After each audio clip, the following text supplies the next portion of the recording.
Hi guys, welcome to our channel. Today's recipe is mixed fruit custard. This is a very basic custard and very easy to make. So let's start.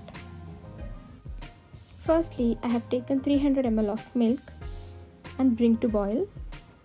It takes 5 to 6 minutes to boil.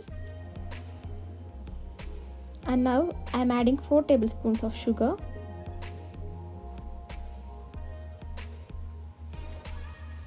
Mix it well. Now milk is ready. And take another bowl and add 2 tablespoons of custard powder and little bit of water or milk. Mix it well without any lumps.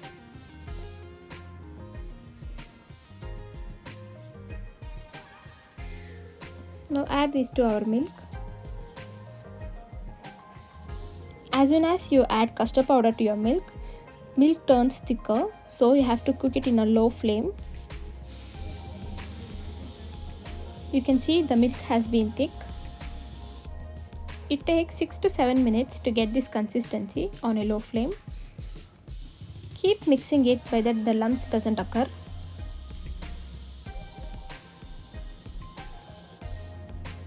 Remember, this should be done in a low flame only.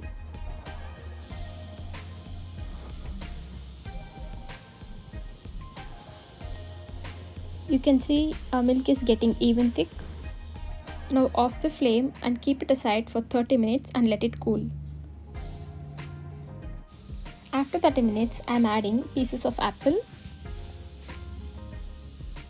pomegranate,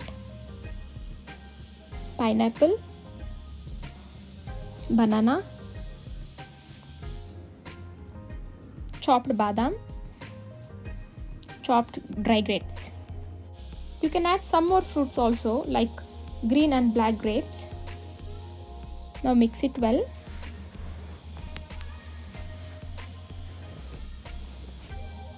Now our mixed fruit custard is ready.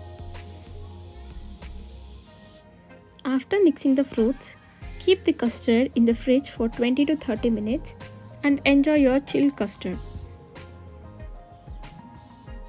Did you like the video? Then give it a like and subscribe for G Home Cooks for many more videos. Thank you.